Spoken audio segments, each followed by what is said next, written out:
Assalamualaikum warahmatullahi wabarakatuh.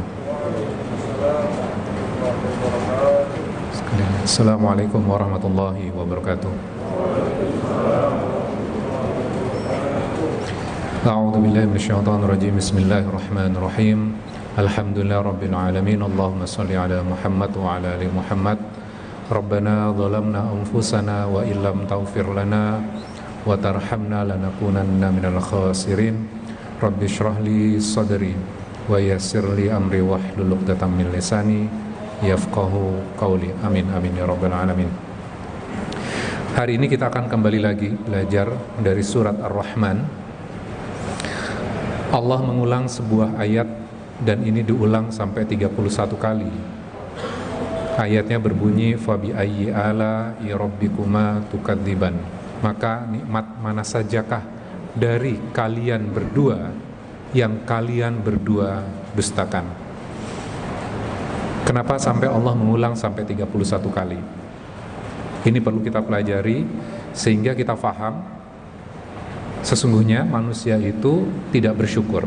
Maka Allah mengulang sampai 31 kali supaya kita bersyukur. Nah, silakan para jamaah sekalian dibuka di Qur'annya, di surat Ar-Rahman, surat ke-55. Kemarin kita sudah belajar tentang bagaimana Allah menciptakan alam semesta ini dengan keseimbangan. Ternyata dengan kita menjaga keseimbangan itu di dalam dunia, baik secara alam semesta maupun kehidupan pribadi kita, itu juga rangkaian ibadah. Ketika kita mampu membagi waktu kita antara pekerjaan dan membagi perhatian kita dengan istri dan dengan anak, itu juga rangkaian ibadah. Ketika kita tidak seimbang, ketika condong kepada sesuatu yang kita cintai, yang kita sukai, maka sesungguhnya kita belum menjaga keseimbangan. Ketika kita tidak bisa menjaga keseimbangan itu, maka akan ada implikasi kehidupan buat kita. Hidup kita akan menderita keesokan harinya, di masa depan kita. Kenapa? Karena kita tidak seimbang. Karena perintahnya adalah Allah tadau fil mizan. Jaga keseimbangan itu. Ketika kita tidak mampu menjaganya, kemudian kita hanya melakukan sesuatu yang kita cintai saja, yang kita sukai, misalnya hobi kita, dan kita mengabaikan anak kita, maka kita akan menderita dengan anak kita di kehidupan di masa depan kita. Nah, sekarang kita akan masuk di ayat berikutnya.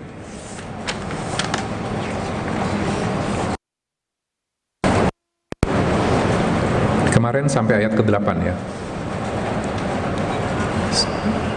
9. Sekarang ayat ke-10. Wala tukhsirul mizan wa aqimul wazna bil qisti wala tukhsirul mizan wal arda wada'aha lil anam. Dan tegakkanlah keseimbangan itu dengan adil dan janganlah kamu mengurangi keseimbangan itu. Saya mengulang ayat yang kemarin. Di ayat ke-10, dan bumi itu telah dibentangkan untuk makhluknya. Anam itu apa? Jadi bumi itu dibentangkan dan masing-masing bumi itu ada makhluknya sendiri-sendiri. Makhluk yang ada di belahan Indonesia berbeda dengan makhluk yang ada di belahan tanah Arab Saudi. Setiap bumi unik. Ada yang beda, ada yang sama dengan kita di bumi kita. Kemudian di ayat berikutnya, di ayat ke-11, fiha fakihatu wan nakhlu dzatul akmam. Dan di dalamnya ada buah-buahan dan pohon kurma yang mempunyai kelopak mayang. Di situ ada kata fakihah. Fakihah itu apa? Kalau di sini kan diterjemahkan hanya buah. Fakihah itu kalau misalnya kita punya buah, katakanlah buah apel, kemudian kita makan, kita gigit, kemudian kita merasakan yang manis dan nyaman, enak, kemudian membuat kita tersenyum. Itu namanya fakihah. Jadi buah yang kalau kita makan membuat kita tersenyum, membuat kita bahagia, itu adalah fakihah. Nah, kalau kita renungkan baik-baik, Manusia itu hidup perlu unsurnya atau rasanya? Saya ulangi pertanyaannya. Kita makhluk hidup itu, manusia, butuh intisarinya atau butuh rasanya? Oke. Kalau misalnya kita lihat ya di rumah sakit ya, kita kan pernah berkunjung atau mungkin diri kita juga pernah sakit dan dirawat di rumah sakit. Biasanya ada sebuah minuman atau makanan yang itu dicampur semuanya. Karena tubuh kita kekurangan zat itu, ada ketidakseimbangan. Karena sebelumnya kita melakukan ketidakseimbangan ketika kita konsumsi makanan yang kaya kaitannya misalnya santan secara terus-menerus, maka sesungguhnya kita tidak menegakkan keseimbangan kan? Sehingga impactnya adalah tubuh kita. Ada ketidakseimbangan. Sehingga di rumah sakit kita diberikan makanan atau minuman yang semuanya dicampur, di blender dan rasanya nggak enak. Pernah nggak mengalami hal seperti itu? Tapi makanan itu kita butuhkan, nutrisinya kita butuhkan, dan akhirnya orang yang tinggal di rumah sakit dengan mengkonsumsi ini, maka dia bisa melangsungkan kehidupannya, dia bisa sehat kembali. Jadi sebenarnya kita itu bisa survive, kita bisa hidup tanpa adanya rasa sebenarnya. Ketika itu sudah masuk kepada tubuh kita mengolah, itu udah cukup. Namun Allah memberikan sebuah kenikmatan yang lain. Buah itu diberikan rasa. Sehingga apa? Kita menikmatinya. Maka ketika kita menikmatinya, harusnya kan kita bersyukur. Maka di sini Allah menceritakan tentang nikmat itu kepada kita. Bisa saja Allah memberikan buah pisang misalnya tanpa ada rasa. Kira-kira nyaman gak buat kita? Tidak. Buah apel rasanya sama dengan pisang, kan kurang asik gitu ya. Maka Allah di sini bercerita bahwa Allah menciptakan buah, dan buah itu ketika kita makan membuat kita tersenyum, membuat kita bahagia. Enak ya. Itu adalah fakihah. Makanya dalam bahasa Arab itu sangat kaya sekali. Kalau kita terjemahkan hanya sekedar buah saja ya, tanpa kita merasakan, oh ternyata beda ya. Terjemahan fakihah dengan buah saja, itu ternyata berbeda. Oke. Berikutnya, ayat ke-12. Wal habbu dzul asfi war raihan. Dan di dalamnya, di dalam buah-buahan itu ya, di dalam biji-bijian, ayat ke-12. Dan biji-bijian yang berkulit dan buah-buahan yang harum baunya. Sebelumnya minggu lalu kita sudah belajar bahwa produknya Allah itu ada keseimbangan, ada mizan, ada balance di situ.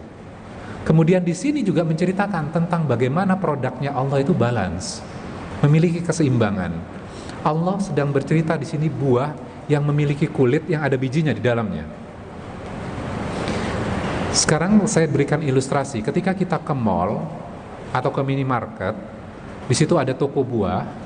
Kemudian kita masuk ke dalam toko buah itu. Biasanya di toko buah itu ada packaging, 4 biji dibungkus dan cakep ya, warnanya kuning, dan kita pengen membeli itu. Ada packagingnya, ada plastiknya, kemudian di bawahnya ada styrofoam. Kemudian kita bawa pulang, kita beli, kita bawa pulang, bungkusnya kita buang. Buangnya di mana? Di sampah. Setelah dari tempat sampah dibuang kemana? Ke alam semesta, ke tanah kosong. Dibuangnya seperti itu. Kira-kira merusak lingkungan nggak? Merusak. Nah sekarang kita lihat produknya Allah nih, yang memiliki balance, yang memiliki neraca. Jeruk, kulitnya sangat indah. Kemudian kita makan buahnya, kulitnya kita buang, bijinya kita buang ke tanah. Mengotori lingkungan atau bermanfaat buat tanah? Bermanfaat atau enggak nih? Bermanfaat. Itu loh. Allah sedang bercerita kepada kita bagaimana sempurnanya, bagaimana keseimbangan dari produknya Allah itu. Dan tidak merusak lingkungan. Sedangkan kita ketika mau menduplikat itu dengan plastik, dengan styrofoam, merusak lingkungan enggak? Maka sesungguhnya kamu manusia sudah diberikan nikmat yang sangat banyak oleh Tuhan. Apakah masih belum cukup untuk kamu? Di ayat ke-13 baru masuk. Fabi ayyi ala'i rabbikuma tukadziban. Maka nikmat mana sajakah dari Tuhan kalian berdua yang kalian berdua dustakan? Dan itu diulang 31 kali. Nah pertanyaannya, kenapa kok diulang sampai 31 kali? Saya berikan sebuah ilustrasi. Saya punya anak. Anak saya sekarang masih TK mau masuk SD. Ketika sore hari, saya sebagai ayahnya minta kepada anak saya, Dek, udah sore nih, udah mau maghrib, kamu mandi ya. Kemudian dia nggak bergerak, dia diam saja tuh. Saya akan ngingetin lagi nggak? Ya, Dek, tolong mandi, udah sore. Dia masih asik dengan gamenya. Dia masih asik dengan permainannya dia. Kira-kira saya akan ngomong lagi nggak? Ngomong lagi. Dek, ini udah mau maghrib loh, kamu kok belum mandi? Nah pertanyaannya, kenapa saya harus mengulang sampai 3 kali? Saya contoh 3 kali tadi. Kenapa saya harus mengulang 3 kali? Kepada anak saya tadi. Karena anak saya belum melakukan perintah saya. Dia kan belum mandi. Sehingga saya harus mengulang itu sampai 3 kali. Karena dia belum action. Dia belum mandi. Ketika kita diingatkan oleh Allah sampai 31 kali, artinya apa? Kita belum bersyukur. Loh, kan saya sudah mengucapkan alhamdulillah ya. Kan saya sudah bersyukur. Nah sekarang saya cek. Kita cek bareng-bareng.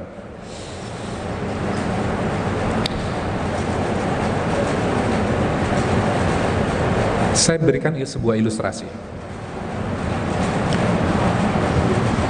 Saya punya anak yang lebih besar. Dia pulang dari sekolah sore dan dia capek. Sudah dijemput, masuk ke rumah, dia buka kulkas. Dia berharap di dalam kulkas ada es krim rasa coklat. Jadi dia berharap apa? Dia buka kulkas, ada es krim rasa coklat. Dia buka, dan rasa coklatnya tidak ada. Yang ada rasa stroberi, rasa vanila, ada jus juga, dan ada makanan yang lain. Ketika dia tidak menemukan es krim rasa coklat, dia kesel, dia marah, kemudian dia banting tuh pintu, kemudian dia mengatakan, orang di rumah nggak ngerti tentang saya. Saya butuhnya es krim rasa coklat. Kenapa Bunda tidak menyediakan itu? Dia lari ke kamar, tutup pintunya dengan keras. Pertanyaannya, kenapa dia marah?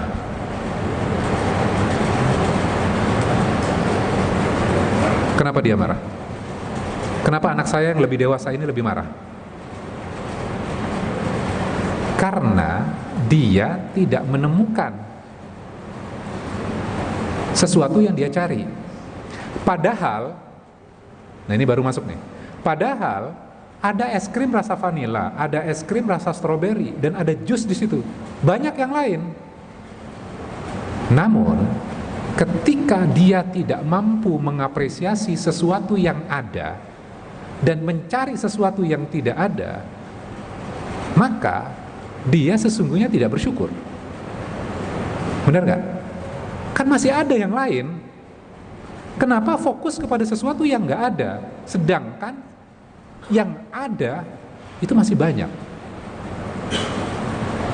Pernah nggak kita dalam kehidupan merasakan yang seperti ini? Kita dalam kehidupan kita, nah sekarang saya mulai tarik. Dalam kehidupan kita, kita itu terlatih untuk mencari sesuatu yang tidak ada dan tidak pandai mengapresiasi sesuatu yang ada. Sehingga wajar nggak ketika Allah mengatakan kamu itu belum bersyukur, kamu itu nggak bersyukur.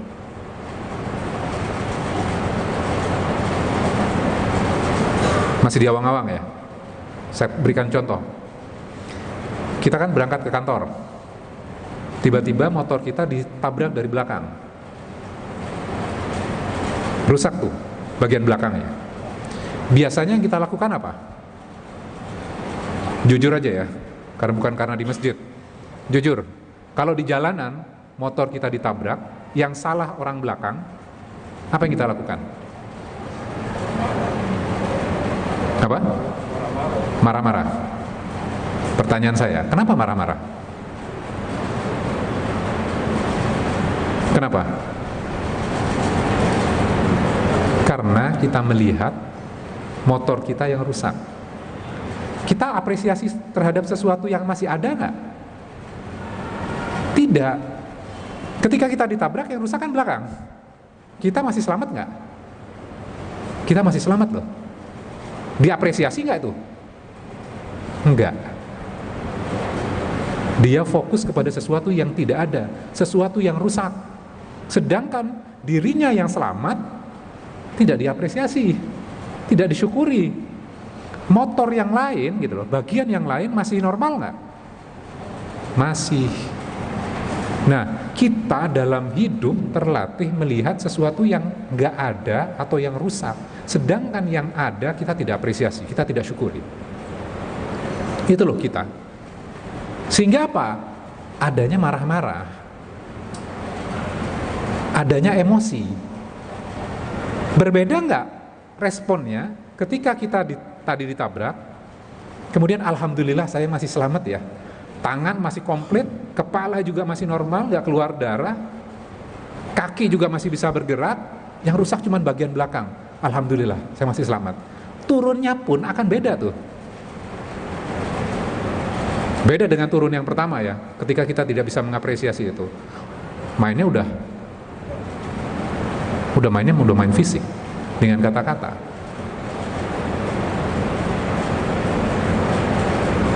Jadi pas saya ngajarin anak saya ayat ini gitu loh. Sekarang dia mainnya kalau kakaknya lagi marah-marah, fabi ayyi ala kak, fabi ayyi ala.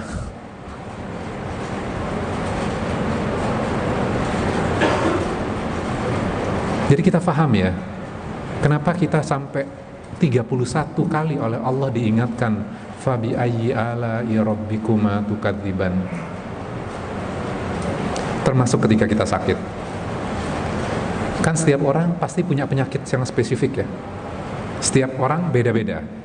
Ada yang bermasalah dengan lambung, ada yang bermasalah dengan liver, ada yang masalahnya dengan jantung, macam-macam. Ada yang masalahnya dengan kolesterol.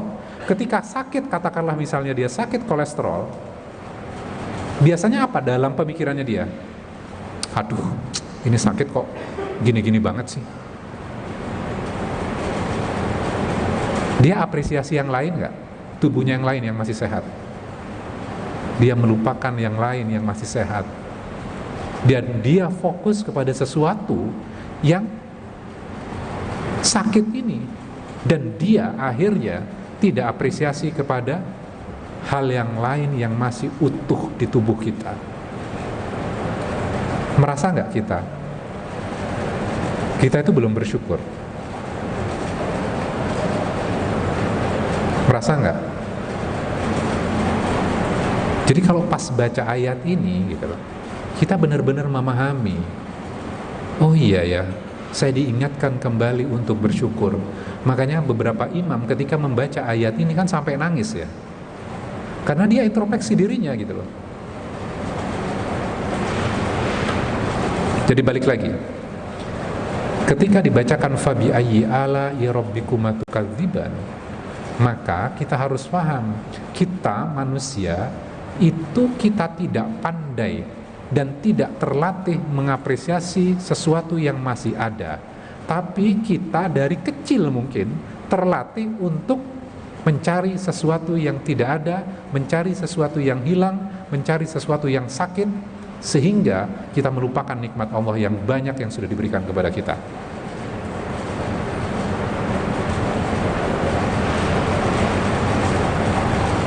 Kemarin di grup sebelah diskusi, sekarang kan banyak yang dengan keadaan ekonomi yang seperti sekarang, banyak yang akhirnya terimpact pendapatannya, bahkan pekerjaannya sudah nggak ada.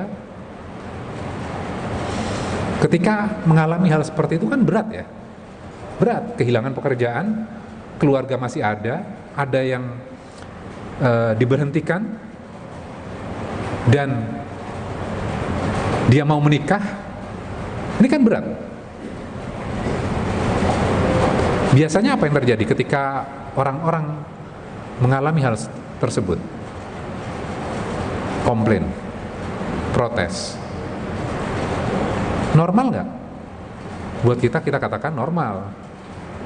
Tapi kalau kita mengaca lagi, menggunakan parameter ayat ini, fabi ayyi ala'i rabbikuma tukadziban, maka kita alihkan perhatian kita dari ujian melihat sesuatu yang masih ada. Apa yang masih ada? Pekerjaannya nggak ada, tapi yang masih ada apa? Otaknya masih ada, fisiknya juga masih sehat, kepalanya juga masih utuh, telinganya juga masih utuh, jantungnya juga masih utuh, ginjalnya masih normal, kakinya bisa berjalan dengan normal. Ketika mengalihkan kepada nikmat, maka dia bersyukur. Ketika dia bersyukur, pikirannya bisa melihat suatu potensi nggak? Dibandingkan dia komplain. Kalau komplain, dia fokus kepada sesuatu yang negatif. Akhirnya, nikmat yang sebenarnya ada, karena dia tidak syukuri, maka dia akan mendapatkan musibah yang lain. Masih ingat ya kajian kita, la in syakartum la azidannakum wa la in kafartum inna azabi lasyadid. Ayat yang sangat populer. Itu sebenarnya algoritma alam semesta. Algoritmanya apa? Saya berikan ilustrasi. Kalau di YouTube kita buka sesuatu yang positif kaitannya dengan ceramah, maka rekomendasi yang diberikan YouTube di sebelah kanan ya biasanya kalau kita buka komputer. Yang direkomendasi apa? Entah kajian Ustadz Abdul Somad, UAS, dan segala macamnya. Benar nggak? Ketika kita buka yang negatif, maka yang direkomendasi apa? Yang negatif-negatif. Jadi di sosial media ada algoritmanya. Allah di alam semesta ini menyediakan algoritma.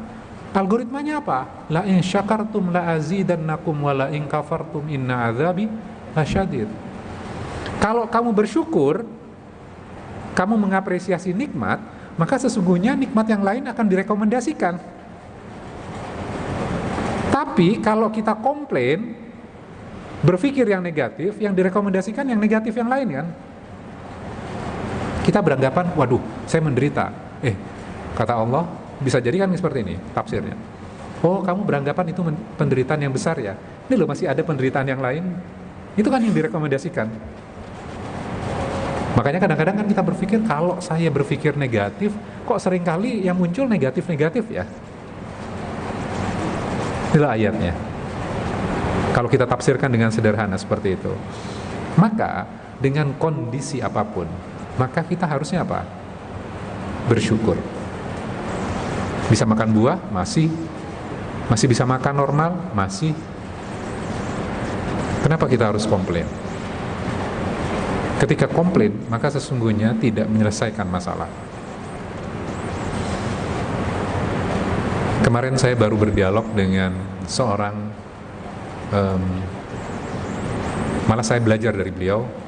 Beliau adalah CEO dari Mu'alaf Center Indonesia. Dan banyak ilmu yang beliau sampaikan, dan praktek lagi. Jadi kalau nanti dicari aja, yang namanya Coach Stephen. seorang Chinese, kemudian mu'alaf tahun 2000-an, dan kemarin baru menghabiskan apa? Dengan penderitaan, dengan adanya COVID-19, dia sebagai seorang mu'alaf itu tergerak hatinya. Apa yang dilakukan? Hartanya, rumahnya dijual, mobilnya dijual, semua dijual. Sekarang dia ngontrak, bahkan istrinya ditaruh di Bandung, dan hasil penjualan aset-aset yang dimilikinya itu kalau nggak salah 13 sampai 14 M kalau nggak salah. Dan itu disumbangkan kemana? Disumbangkan buat COVID-19.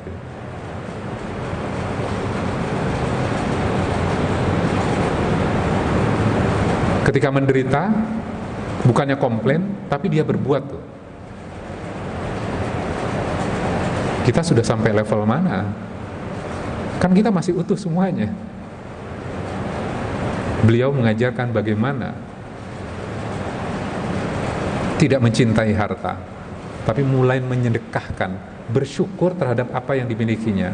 Kemudian di endingnya beliau berkata seperti ini, kalau Allah menginginkan, pasti saya bisa mendapatkan harta itu kembali. 13 M loh, M, bukan ember ya, M, mama. Kalaupun tidak, maka sudah cukup rezeki Allah yang diberikan kepada kita dan istrinya. Mungkin kita tinggal di rumah mertua, Allah mempercayakan mertua kita untuk kita jaga.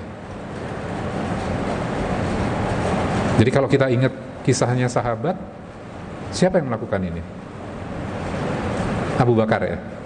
Abu Bakar. Oke, jadi balik lagi, mungkin kita nggak selevel sampai di sana, tapi minimal kita kembali lagi kepada ayat ini, fabi ayyi ala rabbikuma tukadziban. Oke, mudah-mudahan bisa memberikan manfaat buat kita semuanya, dan kita jangan lupa ketika pulang berikan oleh-oleh ini kepada anak, kepada istri, disampaikan saja.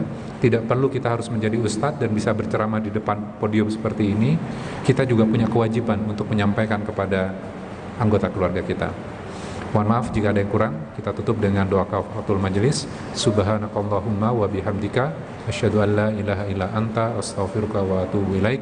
Mohon maaf jika ada yang kurang berkenan. Wabillahi taufik walhidayah. Wassalamualaikum warahmatullahi wabarakatuh.